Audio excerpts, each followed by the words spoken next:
안녕하십니까, 정관영입니다. 오늘 주제는 대한민국 세판짜기입니다.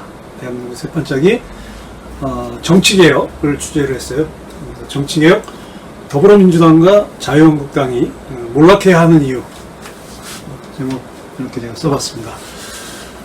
여전히 지금 그 조국 사태가 8월 초에 문 대통령이 임명하고 나서 지금 장관으로 이제 되고 나서도 장관 임명된 이후에도 지금 뭐 계속 모든 우리나라 전국의 이슈를 빨아들이는 지금 블랙홀이 돼가고 있죠. 제가 오늘 어젯밤에 제가 하고 있는 이제 단톡방에 SNS에 이제 이런 걸 하나 적어가지고 이미지 컷을 올렸습니다. 지금은 대한민국 건국 이후 뒤틀린 역사적 과오를 청산하는 과정 중이다. 가로 열고 최순실 플러스 박근혜 플러스 또 가로 열고 조국 플러스 문재인. 첫 번째 세트는 끝났고 두 번째 세트가 진행 중이다. 그렇게 했더니 그 단톡방에 있는 아마 민주당 지지자였는지 사람들이 또 퇴장을 하더라고요. 저한테 여기라도 한마디 하고 퇴장을 해야 되는데 그냥 퇴장을 하니까 좀 아쉽긴 했는데, 저는 지금 조국 문제는 대전이 됐어요. 검찰을 한 축으로 놓고 여당을 한 축으로 놨다가 지금 이제 또 문 대통령이 미국 순방을 다녀와서 처음 일성이 조국 씨를 거두는 말을 하고, 그리고 검찰에 대해서 일종의 약간 좀 경고성 발언을 하면서 지금 이제 더 사태가 더 커졌죠. 대통령이 직접 개입을 했는데, 어쨌든 지금 검찰에서는 조국 씨를 비롯한 일가들의 여러 가지 의혹들이 지금 수사 중에 있고, 어쨌든 부인인 정경심 씨가 먼저 소환이 돼서 구속이 되든 어떻든 사법 절차를 거치게 되면 이 모든 게 다 끝날 것 같긴 한데, 끝난다기보다는 이제 그게 새로운 국면을 맞이할 것 같은데, 어떻게 될지는 모르겠으나 상당히 오랫동안 갈 것 같습니다. 전국의 블랙홀은 굉장히 오래 갈 것 같고요. 그래서 저는 아쉬운 게 그래요. 이게 정치인들이 자기들의 진영, 그러니까 조국 씨를 반대하는 입장과 지지하는 입장이, 그 두 당이 자유한국당이나 더불어민주당이 계속 자기 당의 지지율은 떨어지지만 있는 직접기들은 어떻게 해서든지 지금 끌고 내년 총선까지 가려고 하는 게 아닌가. 그러다 보니까 이제 국민들의 피로감은 더 쌓여져 가는 거죠. 제가 이게 바람직하게 가는 건가. 거기다 지금 대통령 같은 경우는 국민을 대표하는 최고 위정자인데, 지금 이제 하나의 정파의 리더로 자기 자신을 그냥 전락을 시켜버렸어요. 그래서 조국 장관 임명에 대해서 자신이 가지고, 우리가 검찰을 공격하고 조국을 공격하는 거에 대해서 자신이 방어를 한다. 근데 지금 자유한국당이 아니더라도 조국의 문제에 대해서 상당히 지금 합리적 의심을 품고, 수사 중이니까요. 합리적 의심을 품고 여러 가지 문제를 제기하고 지지를 철회하는 사람들에 대해서는 전혀 지금 귀를 기울이질 않아요. 그런 어떤 합리적인 비판에 대해서 귀를 기울여야 대통령으로서 균형된 감각으로 국정을 이끌어갈 텐데, 제가 볼 땐 지금 레임덕으로 들어간 것 같아요. 레임덕 현상으로 들어가서 굉장히 좀 많이 아쉬워요. 지금 조국을 지키려고 하는 이제 민주당, 그러니까 문재인과 조국 지지자들, 민주당, 더불어민주당 지지자들이 촛불 집회를 지금 하는데, 저는 굉장히 위험하다고 봐요. 이게 지금 이 촛불 집회가 2016년도 10월 마지막부터 시작을 해서 2017년 탄핵 때까지, 탄핵 재판 때까지 광화문 광장에 연인원 1000만 명이 모였을 때와 옛 촛불과 지금 조국을 지키기 위해서 서초동에서 하는 촛불은 성격이 전혀 다릅니다. 지금 서초동에서 문재인 조국 지지자들, 광팬들이 하는 이 촛불은 제가 볼 땐 정당한 촛불 집회라고 저는 생각이 들지 않아요.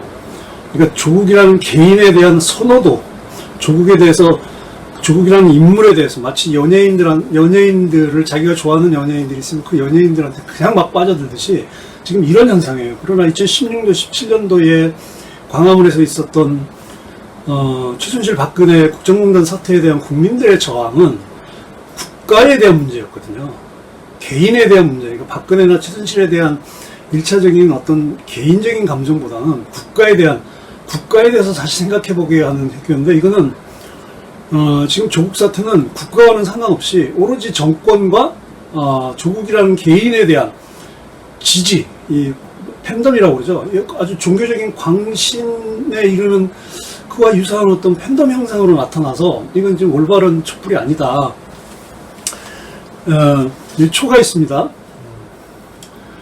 이 초는요, 우리가 보통 어두울 때 이제 밝게 보려고 이제 초를 사용하죠. 근데 한편으로 이 초는 어둠을 밝히는 것뿐만 아니라, 어떤 그러니까 어떤 그 하늘에 올리는 그 올바른 정의로운 그 천도를 위해서 어떤 종교적인 어떤 의식, 아주 그 신령한 이제 어떤 예식을 올릴 때 자신을 낮추고 또 하늘에 천지신명의 힘을 돕고자 그 신을 부를 때 반드시 올리는 이게 성물입니다. 성물, 초는. 그래서 가톨릭 미사나 불교 차차례 예불에서는 반드시 초를 켜죠.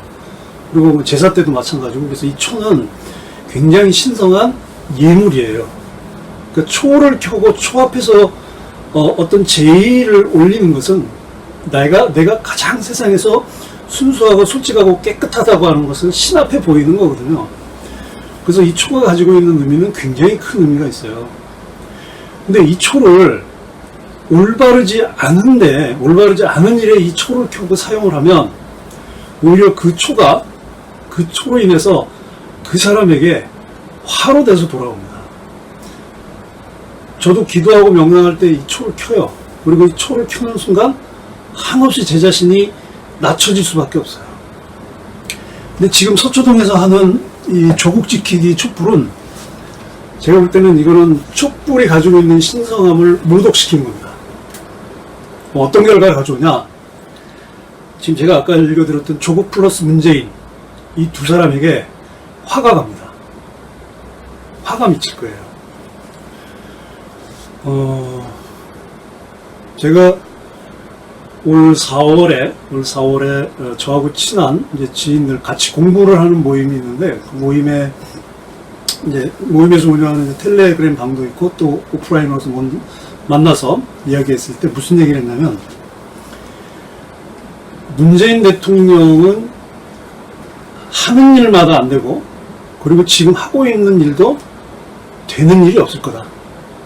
근데 그 전에 이제 그 북미 관계가 조금 이제 하노이 북미회담에서 이제 아무 성과 없이 끝날 그 시점이었거든요. 그 뒤 끝났는데, 그 뒤로 이제 계속 지금 문재인 대통령이 추진하는 뭐 어떤 정책이라든지 이런 것들이 지금 되고 있는 게 없죠. 그리고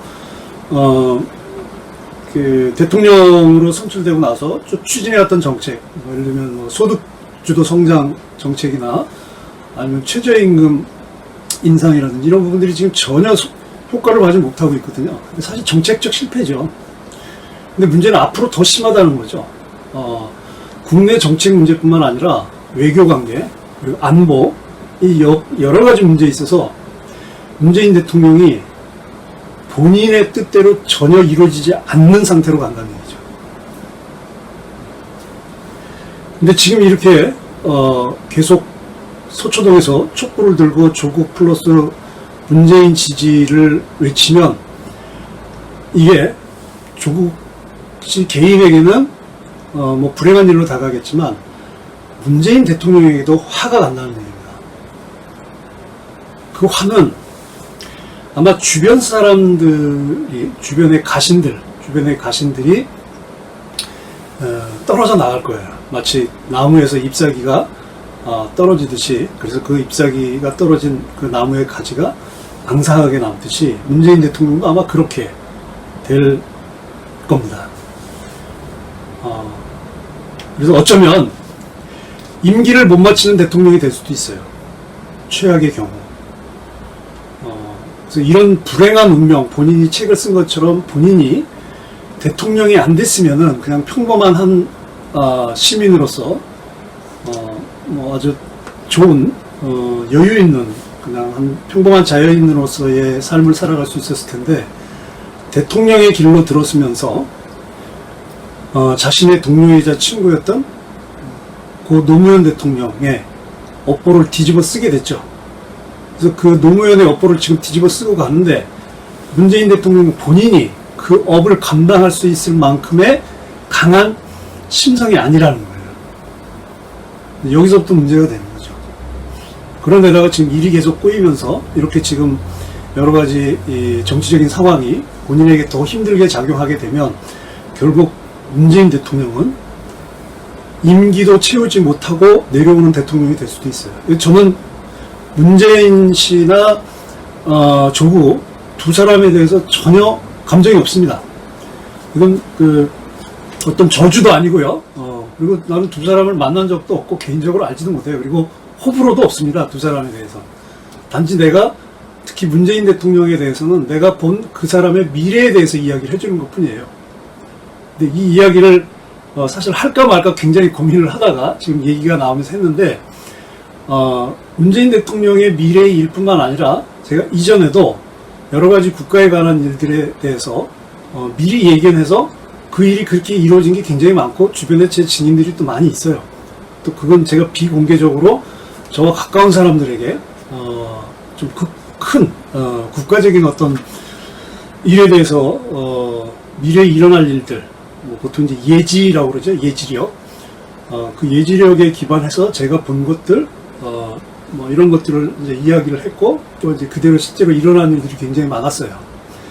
근데 이번에, 조국 사태를 겪으면서 문재인 대통령의 앞날이 밝지 않다는 거죠. 저는 문재인 대통령에 대해서 다시 한번 말씀을 드리지만, 개인적으로, 호불호도 없고, 그리고 뭐 저주도 아니고, 그리고 뭐 못되기를 바라는 사람도 아닙니다. 그냥 제가 본 문 대통령의 미래를 말씀드리는 거라고 다시 한번 말씀을 드립니다. 그런데 문제는 조국 씨예요. 조국 씨가 저렇게 지금 그 장관직을 고수하는 이유가 실제로 자기가 정의의 사도 슈퍼맨이라고 하는 것보다는 대권의 꿈이 있다는 생각이 많이 듭니다. 시간이 가면서. 왜냐하면 지금 뭐 문 대통령 본인도 그렇고 그 청와대와 여권 내에 그 실제 586들 그 권력 세력 중에 간판 스타잖아요. 근데 지금 차기 대권으로 이름이 올랐던 사람들이 지금 다 떨어져 나갔어요. 안희정 전 충남도지사 나갔죠. 이재명 도지사도 지금 2심에서 300만 원 그 벌금 받고 당선 무효형 받았죠. 그리고 박원순 시장은 뭐 애초부터 문재인 가신 그룹이 아니니까 리스트에도 못 올라갈 거고. 그래서 본인이 법무부 장관을 하다가 내년 총선에 나가서 국회의원이 당선돼서 그렇게 해서 이제 대통령을 나가고자 하는 뭐 그런 계획이 있는 게 아닌가 싶고, 뭐 사모펀드도 뭐 대통령이 되기 위해서 필요한 실탄을 준비하려고 하는 과정이 아니었나 뭐 그런 생각도 좀 들기는 해요. 그래서 어쨌든 본인도 문제가 굉장히 가지고 있는 그런 것들이 그렇게 해서 나타나고 있는 게 아닌가라고 지금 생각이 들어요. 이 앞부분에 이제 시국에 대한 설명이 많이 길었는데요. 자, 오늘 이제 말씀드리려고 하는 정치개혁. 저는 더불어민주당이나 자유한국당 그리고 다른 야당을 다 포함해서 지지하는 정당이 없습니다. 그리고 지지하는 정치인도 없고 특별히 선호하는 정당, 싫어하는 정당도 없고 좋아하는 정당도 없어요. 그러나 뭐 제가 그렇다고 뭐 정치적인 이념이나 정치 철학이 없는 건 아닙니다. 저만이 가지고 있는 정치 이념도 있고 정치 철학도 있어요. 그러나 지금 현재 있는 정당들은 제가 생각하고 있는 바람직한 정당의 모습이 아니라고 생각하기 때문에 선호하는 정당도 없고 지지하는 정당도 없고 뭐 정치인은 말할 것도 없고요. 자, 지금 아까 제가 모두에 말씀드렸듯이 제 카톡 단톡방에 올렸던 그 문재인 최순실과 박근혜 그리고 조국과 문재인 이 두 세트를 놓고 똑같다라고 보는 이유는 내용은 다르지만 두 그룹 다 이제는 낡은 세력들이라는 거예요. 한국 사회가 지금 이제 2020년을 내년 앞두고 있는데 2020년이 두고 우리 사회에 새로운 변화가 필요한 이 시점에서 정치 개혁을 해야 되는 이런 어떤 역사적인 시기점에 있어서 여당인 더불어민주당이나 그리고 국정농단의 그 주체였던 그 새누리당 지금의 자유한국당은 전혀 아니라는 거죠. 그거 왜 아니냐? 제가 그걸 가지 이유를 들어서 말씀을 좀 드리려고 합니다. 첫 번째는 대의민주주의의 가치를 훼손한 거예요. 대의민주주의는 뭐 아시겠지만은 국민들이 자신들의 의견, 자신들의 그 정치적 견해나 자신들의 어떤 그 여러 가지 의견들을 받아서 그 의회 제도를 통해서 의회 안에서 법을 만들거나 아니면 여러 가지 다양한 의정 활동을 통해서 국민들의 권리를 실현시켜주는 그런 대표자를 뽑는 게 이제 대의민주주의잖아요. 대의민주주의가 그런 어떤 이제 대리 정치로서 굉장히 지금 중요한 지금의 현대 민주주의에서의 그 대표적인 정치 체제인데 이 대의민주주의의 가치를 훼손하고 있다는 거죠. 즉 대표자로 뽑힌 국회의원들이 국민들의 어떤 민생, 국민들이 더 잘 살고 국민들이 더 편안하고 국민들이 안정감 있게 살아가는 데 있어서 자신들이 노력하는 게 아니라 국회의원이라는 이 직을 가지고 자신 그리고 가족 그리고 자기가 가지고 있는 특권, 그다음에 권력, 명예 이 부를 지키고 쌓기 위한 도구로 활용하고 있다는 거예요. 그러니까 불공정과 불공평하고 이런 부정의한 사회를 유지시키기 위해서 이 권력, 자본, 계급을 자녀들한테 물려주는 소위 그 세습 사회를 만들어가는 이 주체들이 지금 국회의원들이라는 거죠. 최근에 그 한 시사 잡지에서 그 설문조사를 했는데 설문 결과 국민 10명 중에서 9명이 한국은 세습사회라고 하는 답을 냈습니다. 국민 1000명으로 해서 물어본 결과 84%가 세습 현상이 굉장히 심해져 있다는 거죠. 그러니까 부와 지위가 계속 대물림 된다는 거예요.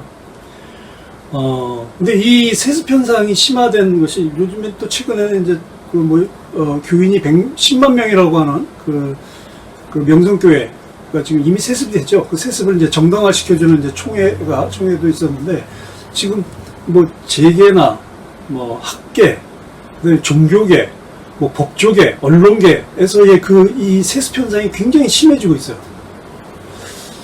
이런 어떤 그 세습, 이런 어떤 특권과 특혜의 대물림이 이어지면 자유로운 계층 이동이 되지 않죠, 당연히. 그러면 사람들이 어떤 사회 질서나 법에 대해서 불신을 할 수밖에 없어요. 왜 우리가 법을 지키고, 왜 우리가 법에 대해서 이야기하고, 공정한 법이 무엇이냐라고 하는 데에 대해서 많은 국민들이 회의를 하게 되죠. 제가 하나 보여드릴 게, 여기 보면 이제 이 헌법책입니다. 손바닥 헌법책이라고 2016년도에 2016년 봄에 우리 헌법 읽기 국민운동이라는 시민단체가 만들어지면서 거기서 제작한 책에 이렇게 주머니에 넣어서 갖고 다니면서 이제 우리 헌법을 좀 많이 읽자. 헌법을 많이 알아야 되지 않느냐라고 하는 이제 그런 시민운동 차원에서 배웠는데 여기 헌법에 제 11조에 보면 이런 내용이 있어요. 11조 제1항에 보면 모든 국민은 법 앞에 평등하다. 누구든지 성별, 종교 또는 사회적 신분에 의하여 정치적, 경제적, 사회적, 문화적 생활의 모든 영역에 있어서 차별을 받지 아니한다. 제2항 사회적 특수계급의 제도는 인정되지 아니하며 어떠한 형태로도 이를 창설할 수 없다. 그래서 평등권에 대해서 헌법 제11조에서 분명히 얘기하고 있는데 실제로 많은 사람들이 그 설문 내용에서도 나오는데 법이 누구한테나 공정하다고 생각하지 않는 거예요. 70%의 응답자의 70%가 법이 공정하다고 생각하지 않는 거예요. 그러다 특히 지금 이제 정치가 계속 문제가 되고 있는데 이 정치권에서의 대물림도 굉장히 심화되고 있어요. 기사 지금 나가고 있을 텐데 지금 20대 국회에서 세습 정치인으로 들어온 국회의원이 15명이라고 그래요. 국회의원 총 정원의 5%가 되고, 근데 내년 이제 21대 총선에서는 더 많은 이제 원외 인사들, 그러니까 그러니까 이제 아버지겠죠. 부친이 국회의원이어서 그 지역구를 물려받아서 총선에 출마하는 국회의원들이 더 많다고 지금 보도가 됐고, 거기에 해당되는 사람들의 이름이 이제 이렇게 보도가 됐습니다. 이 조국 사태가 시작된 게 그 딸의 특혜 입시 특혜잖아요. 딸에게 준 입시 특혜. 그러니까 다른 일반 시민들은 접근할 수 없는 기회를 조국 씨가 자기 딸에게 해주고 그걸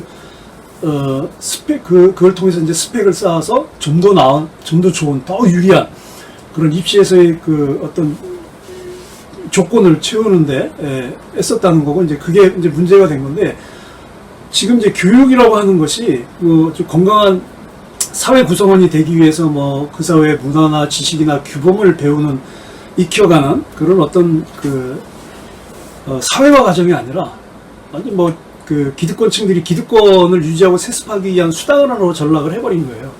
그럼 나머지 비기득권층은 뭐냐? 그러니까 소득상위 10%가 이런 형태로 해서 부와 권력의 대물림이 이어지고 있다면 나머지 사람들은 뭐냐? 들러리 나는 거예요. 특히 교육에서 심합니다. 저도 이제 학교 현장에서 보는데, 특히 저는 지금 이제 조국 씨 딸의 입시 특혜 문제가 나오기는 하지만, 사실 이 입시 특혜조차도 관심 영역에 들어가지 못하는 사람들이 있어요. 누구냐? 이 특성화고등학교 졸업생들이에요. 그러니까 이제 실업계죠. 이 실업계를 졸업한 학생들은 우리 사회에서 완전히 배제된 사람들이에요. 그러니까 특성화고등학교 나온 사람들에 대해서 국가적으로 이명박 정부 때 무슨 뭐 마이스터고니 해가지고 한참 뭐 어떤 정책들을 만드는가 싶더니 다시 또 돌아갔어요. 그래서 특성화고등학교를 졸업한 학생들이 어떻게 살아야 되는지 사회적으로, 국가적으로 정책적인 배려도 없고 사회적인 관심도 너무 없어요. 2016년도 5월에 구의역에서 특성화고등학교를 졸업하고 비정규직으로 전철역에서 스크린도어를 고치다가 들어오는 전철을 피하지 못해서 스크린도어하고 전철에서 전철 사이에 끼어서 사망한 우리 김군, 사건 잘 아시죠? 이런 일들이 날 수밖에 없다는 거죠. 그러니까 아예 입시가 특혜든 아니든 간에 여기서 완전히 여기에 관심 영역조차도 갖지 못하는 이 특성화고교 졸업생들에 대한 사회적인 배려는 전혀 없습니다. 그 다음에 이제 두 번째가 정치 이념의 부재입니다. 정치 이념의 부재인데, 자본주의가 발전을 하면서 이제 민주주의라고 하는 정치 체제가 형성이 됐죠. 그럼 이제 유럽에서 이 정치 이념이 형성되는 과정에 놓고 이제 비교를 해보면, 이게 이제 좌파 이념이 이제 이쪽에 있고요. 여기 이제 우파 이념이 이렇게 있으면, 대략 이제 이렇게 4등분을 해본다면, 여기가 이제 중도 성향이라고 한다면, 여기가 이제 우파겠죠? 그러면, 이쪽이 이제 좌파 계열이니까 유럽 같은 경우는 주로 이제 3인당 계열, 그리고 여기는 이제 공산당, 마르크스 레닌주의 입장을 따르는 거고, 여기는 이제 주로 보수당들, 이런 보수당들이 있고, 이제 이쪽은 이제 아주 극단적인 이제 극우정당, 민족주의 정당이라고 보통 부르는데, 그러니까 이쪽 좌파들은, 이제 이쪽은 자본주의의 개혁이죠. 자본주의 개혁을 통해서 이제 시장 경제를, 시장의 공정성을 확보하는 데고, 이제 그쪽은 뭐 자본주의 자체를 부정을 하는 거죠. 자본주의를 부정하는 정당들이고, 이쪽은 이제 시장을 우선으로 하는 정당들이에요. 이거는 아주 극단적인 이제 자유방임 입장이고, 그래서 이렇게 비율로 보면 정당 지지율이나 정당의 어떤 힘의 균형으로 보면 유럽 같은 경우는 이런 형태로 펴져 있는 거죠. 이렇게 여기가 많은 거죠. 그러니까 여기가 조금 적고 이렇게 적고 이렇게 이제 가운데를 놓고 봤을 때 이렇게 균형 있게 펴져 있어요. 근데 이게 이제 유럽의 정치 지형, 그러니까 이념적인 정치 지형이면 한국은 이쪽으로 더 와 있는 거예요. 우파로. 그러니까 이쪽이 거의 다 많은 거예요. 이쪽. 이게 이제 한국이에요. 한국. 그러니까 사실상 좌파 정당이 없는 거죠. 그러니까 대체로 다 우쪽에 와 있는 거예요. 그러니까 그나마 이제 이쪽 좌파 쪽에 가까운, 이쪽 왼쪽에 가까운 게 이제 지금 더불어민주당. 그 다음에 이쪽이 한국당. 완전히 이쪽에 가 있는 게 이제 뭐 우리공화당인가? 뭐 이쪽이. 정의당도 이제 이쪽으로 들어왔죠. 민주당의 이중대가 되면서 정의당. 그러니까 이념적으로 보면 굉장히 불균형한 거예요. 한국 사회의 정당이 어떤 이념적 지형을 가지고 이렇게 모였다가 흩어졌다가 하는 이합 집산이 가진 게 아니고 김대중, 김종필, 김영삼 그 소위 삼김이 있었을 때 자기 보스들을 따라서 움직였잖아요. 그러니까 이게 사람을 따라서, 그러니까 자기를 누가 정치에 입문시켜줬느냐라고 하는 이 보스가 누군지 그 줄에 따라서 이 정당이 형성되는 게 우리나라 정치죠. 그러니 뭐 정치 이념이 당연히 없죠. 그래서 이런 이념적으로 정치 이념이 없다 보니까 당연히 정치 철학도 없고 거기에 따르는 어떤 뭐 정책, 이런 정책들도 나올 수가 없죠. 이런 정책들도 이제 못 나오는 거죠.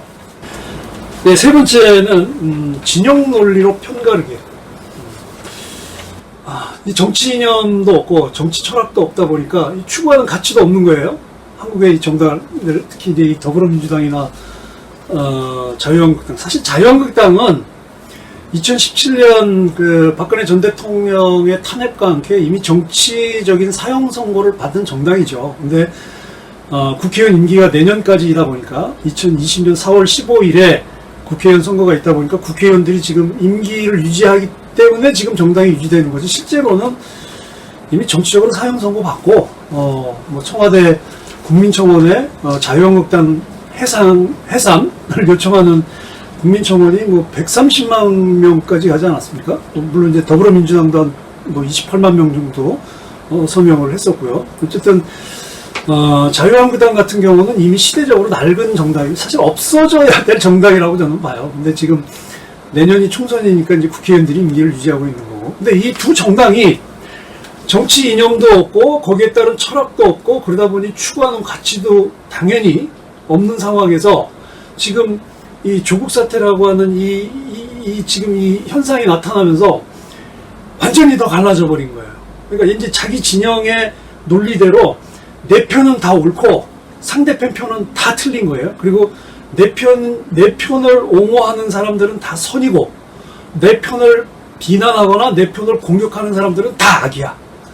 그게 그 더불어민주당과 자유한국당의 그 정치인들의 이 진영 논리의 이분법 사고가 딱 굳어져 있고, 이제 이걸 자기 정당, 자기 당의 지지자를 넘어서 국민들에게까지 퍼뜨리고 있는 거예요.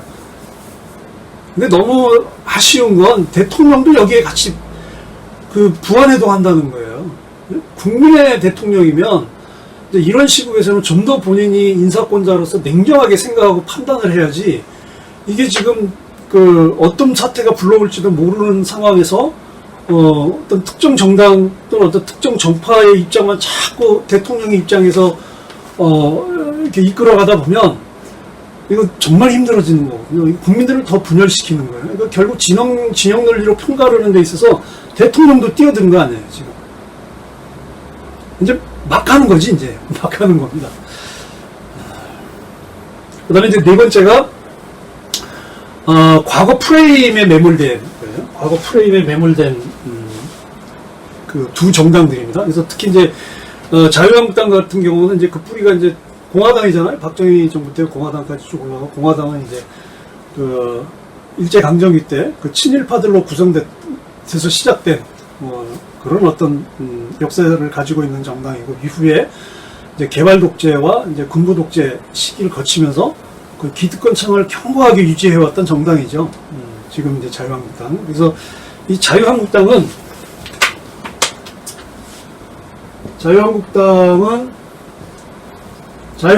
기원은 친일파예요. 친일파로 구성되어 있죠. 그리고 기원, 그리고 70년대 이 산업화 시대를 계속 쫓아가고 있죠. 이번에 민부론인가라는 걸 발표를 했더라고요. 그래서 내용을 제가 살펴봤어요. 민부론의 내용을 살펴봤더니 1970년대 고도성장기에서나 가능한 이야기를 거기다 다 써놨더라고요. 가능하지도 않아요. 70년대 이후에 한국 경제가 성장하게 된 그 고도성장의 배경에는 70년대 성장은 이게 차관이었거든, 차관. 외국에서 돈 빌려가지고 한국 경제가 성장한 거예요. 그러니까 그 당시에는 박정희가 아니더라도 누가 대통령이었든 간에 경제 성장은 당연히 따라오는 결과일 수밖에 없다는 거예요. 왜 그러냐? 제가 말씀을 드리면, 지금 이 민부론이 그 70년대 경제 성장론을 그대로 바르고 있는데, 지금 이 민부론이 그러니까 몇 년이죠? 2030년까지 국민소득을 5만 불로 만들겠다. 지금 거기가 이제 핵심적으로 들어와 있어요. 지금 2019년이 지금 3만 불 정도 보거든요. 그러면 11년 동안 국민소득 5만 불로 높이겠다? 그러면 연평균, 여기에 도달하려면 연평균 성장률이 한 4.5%에서 5%가 돼야 돼요. 불가능합니다. 지금 한국의 경제 성장률이 2%에서 2.3% 왔다 갔다 하고 있는데, 가뜩이나 지금 성장이 멈췄거나 성장이 지금 더 하락하는 추세인데, 앞으로 11년 동안 4.5%에서 5%의 한국 경제가 성장을 해서 국민들의 소득 수준이 5만 불 간다? 말도, 이게 상식적인 경제학자라면 이렇게 얘기 못해요. 이걸 뭐 경제학자들이 모여서 만든다고 했다는데. 어쨌든 70년대 경제 성장을 이뤘던 이 차관의 배경은, 1971년에 그 미국 대통령 리차드 닉슨이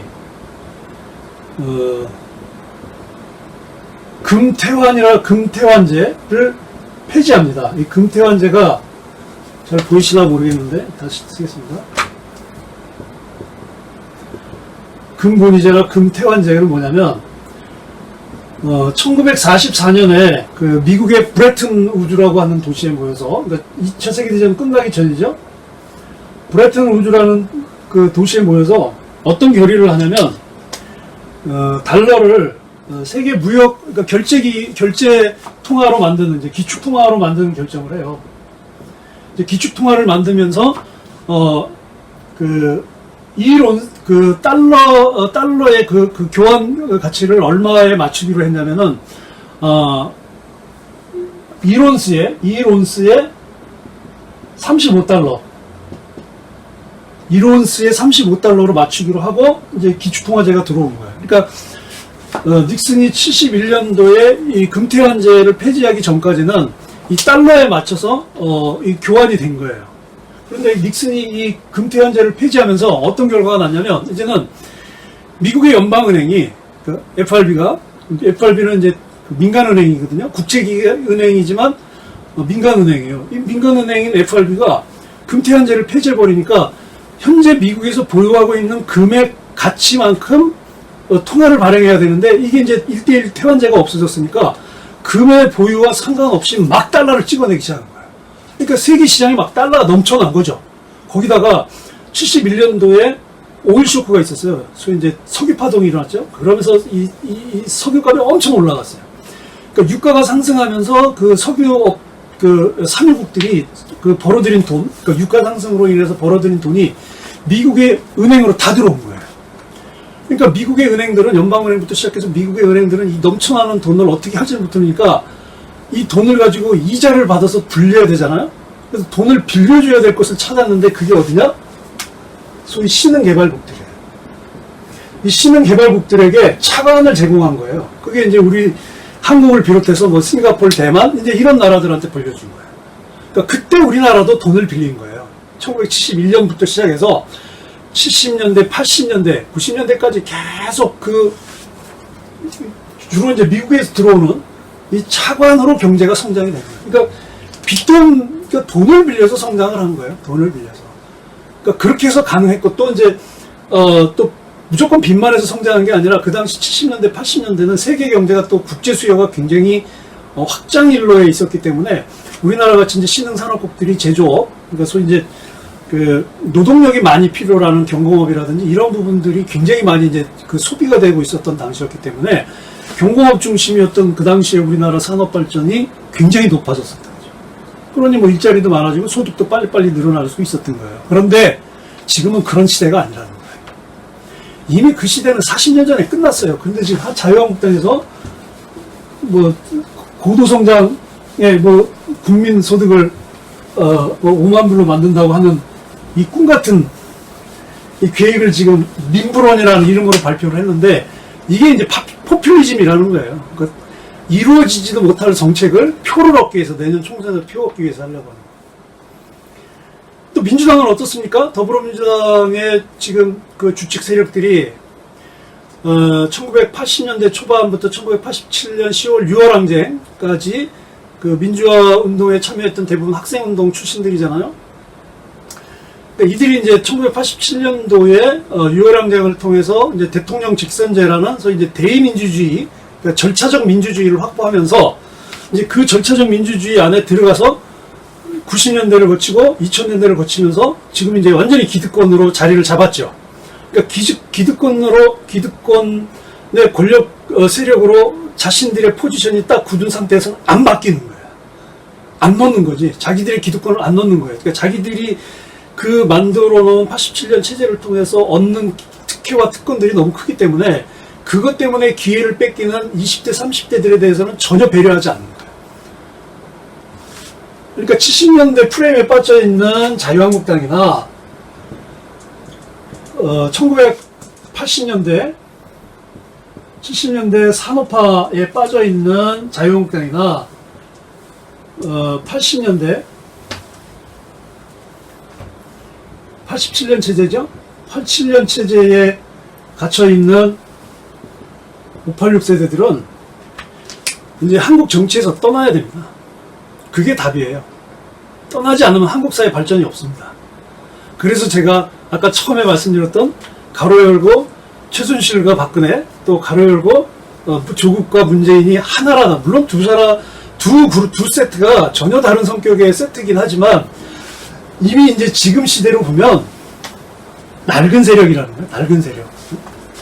그러니까 최순실 박근혜와 그 다음에 조국 문재인은 같다는 거죠. 이미 낡은 세력이라는 거죠. 왜냐하면 조국은 지금 이 87년 체제를 대표하는 586 세대의 간판 스타 아니에요? 그래서 대권도 꿈도 꾸고 있고. 그러니까 이게 언제까지 되겠냐 이거지. 그 다음에 이제 마지막에 다섯 번째가 정치인에 대한 그 극렬 지지행위. 그래서 이제 광적 팬덤이라고 지금, 보통 이제 흔히들 얘기하죠. 광적 팬덤.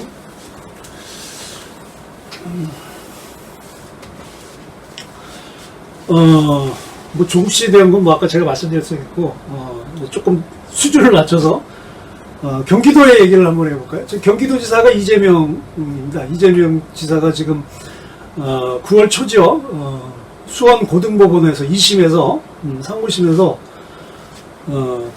그 공직선거법상 허위사실 공포죄로 해서 300만 원 벌금을 받았어요. 당선 무효형이거든요.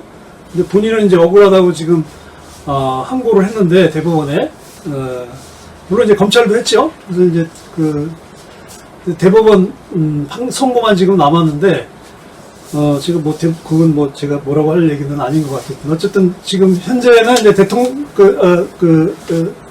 도지사 당선 무효형을 받았기 때문에 2심 선고가 그대로 유지되면 이제 도지사직은 이제 더 이상 할 수 없이 이제 물러나게 되는 거죠. 이제 그러다 보니까 그 이재명 지사, 이재명 지지자들이 뭐 또 여기도 연일 또 데모해요. 그 수원 고등법원에 가서 데모하고 뭐 시위하고 무슨 또 지금은 국민위원회를 만들어가지고 저는 이게 도대체 이해가 안 가요. 왜 이런 식의 그 정치인에 대한 이 광신적인 팬덤 현상이 왜 일어나냐. 지금 이재명 씨 같은 경우도 4개 항목에 대해서 지금 검찰에 의해서 기소가 돼서 재판을 받았잖아요. 근데 요번에 1심에서는 4개가 다 무죄로 판결이 났는데 요번에 유죄 판결을 받은 300만 원 벌금형 받은 건 뭐였냐면 자기의 친형을 강제 입원시킨 거에 대해서 1심에서는 직권남용으로 보지 않은 거예요. 근데 요번에 2심에서는 강제 입원을 했는데 그 강제 입원한 사실을 그 선거방송에서 자기는 강제 입원을 시키지 않았다고 이야기한 거야. 그게 거짓말이라는 거거든요. 그러니까 법원은 강제 입원을 시킨 거는 인정을 했어. 근데 강제 입원 시킨 거는 성남시장으로서 직권남용은 아니다라고 본 거예요. 그거는 2심에서도 법원이 인정한 거야. 그 시장으로서 강제 입원시킨 거는 시장의 직권남용은 아니다. 그러나 공개적인 선거 방송에서 나는 내 친형을 강제로 정신병원에 입원시킨 적이 없다라고 이야기한 것이 허위사실 공표죄라는 거죠. 그러니까 이건 달라요. 그러니까 강제 입원한 사실이 있는데 그거는 시장의 직권남용을 해당되지 않는 죄지만 강제 입원했다고 하는 사실은 인정이 된 거예요. 그런데 본인이 그 선거방송에서 나 강제 입원 시킨 적이 없다, 그렇게 시도한 적이 없다, 그러니까 당연히 거짓말이 된 거죠. 그 도지사로 이제 물러나게 되면 지금 뭐 도정 공백 상태가 난다고 하는데 제가 볼 때는 거기 도청에 도지사가 3명이나 있습니다. 그리고 그대로 다 이어지고요. 그리고 12월 6일인가 5일까지 이제 대법원 선거거든요. 그러면 선거 받아서 그 2심의 선거가 그대로 유지가 되면 이제 도지사직이 이제 박탈되는 거거든요. 그러면 내년 4월 15일에 총선에 이제 보궐선거를 하게 되면 뭐 그래봐야 3달 조금 넘어요. 3달 보름 정도 그 도정 공백 기간인데 충분히 경기도에서 그 도정 공백은 할 수 있다고 봅니다. 나는 이런 사진에도 지금 나가고 있지만 이렇게 그 이재명 지지자들의 항의 집회나 그리고 2016년, 2017년 그 박근혜 탄핵 반대를 위한 그 박사모를 비롯한 박근혜 지지자들의 태극기 부대가 뭐가 다르냐는 거죠. 그러니까 이런 식의 극단적인 종교적인 어떤 광신 형태의 정치인 팬덤 형상은 한국의 정치에 전혀 발전되지 않습니다. 그래서 지금 무당층들이 더 늘어나는 거 아니에요? 그러니까 특정한 정당을 지지하지 않는 무당층들이 여론조사 보니까 7월 말에는 33%였는데 최근 9월 중순에 38%까지 올라갔더라고요. 그거 40%예요. 어느 당도 지지하지 않는다라는 무당파가 40%에 육박한 겁니다. 근데 지금 더불어민주당이나 자유한국당의 지지자들은 계속 줄고 있어요.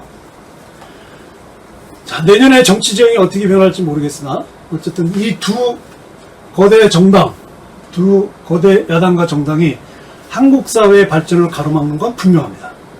이제 앞으로 우리에게 새로운 변화를 위한 도전과 또 새로운 변화를 위한 새로운 노력이 있어야 될 것 같습니다. 이러한 노력을 위해서 깨어있는 많은 사람들이 힘을 뭉쳤으면 좋겠습니다. 오늘 방송 여기까지 하겠습니다. 감사합니다.